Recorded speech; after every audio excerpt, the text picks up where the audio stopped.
Thank you, Madam Toastmaster, ladies and gentlemen. There's an old song that goes, "It's so important to make someone happy. Make just one someone happy." In a way, those words have been the guiding light of my life. Tonight, I'd like to illustrate why by sharing with you part of my story.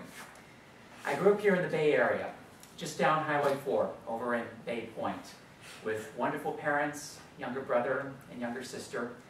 One of the things that made us all very happy was taking trips to Disneyland.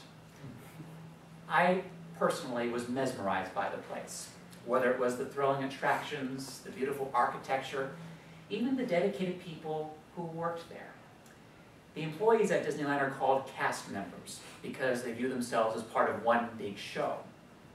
Their primary role is to create happiness, and that fascinated me.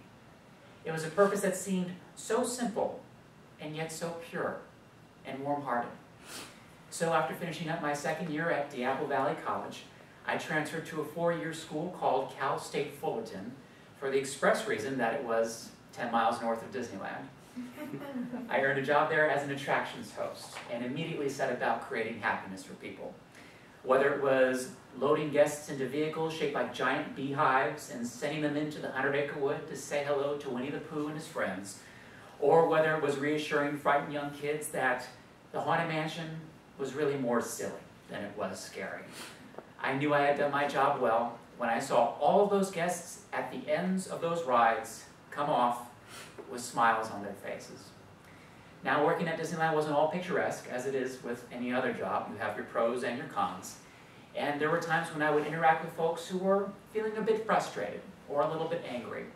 But I would try to create happiness for them nonetheless, because it was those instances that it showed me that the true value of creating happiness for someone else is to focus on their well-being first, and not to focus on the side effect of creating happiness for myself. And then a couple of years later, I got to create happiness for my colleagues by taking on the responsibilities of a trainer. I got to welcome and train cast members at the attractions at which I worked, and also at a place called the Disney University. It was an amazing place. The first place all cast members go to on their first day on the job. My job would be to welcome them and to lead them through a 7-hour orientation in which we would go through company history, the mission, the tools we use to create happiness. To see those cast members go from feeling slightly nervous when they walked in the door to feeling empowered and inspired when they walked back out at the end of the day, it was truly a sight for me to behold. A year later, I decided to move back home, and I started helping out at the Walt Disney Family Museum in San Francisco. I volunteered for a year, and then a spot opened up on staff. For 3 years, I held a variety of roles. And although the museum was markedly different than a theme park, and it was relatively new, having only been opened about a year and a half when I first started, there were still many opportunities to create happiness for folks. Whether it was answering a question a guest had about when Snow White and the Seven Dwarfs debuted in theaters, or if it was hosting a discussion about audio animatronics and how it worked, or even if it was just listening to a guest who wanted to express the story of when she met Walt Disney herself.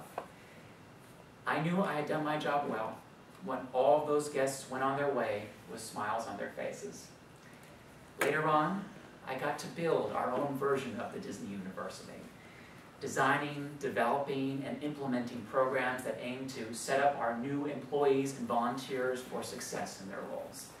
It was amazing.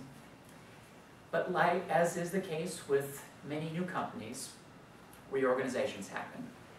And they happen so frequently for us who worked at the museum that we became accustomed to walking in the door each day feeling anxious.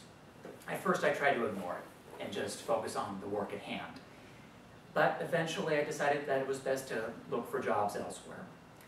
Although I would have really liked to have had another one lined up, that feeling of anxiety that came over me each day proved to be too big a burden to bear.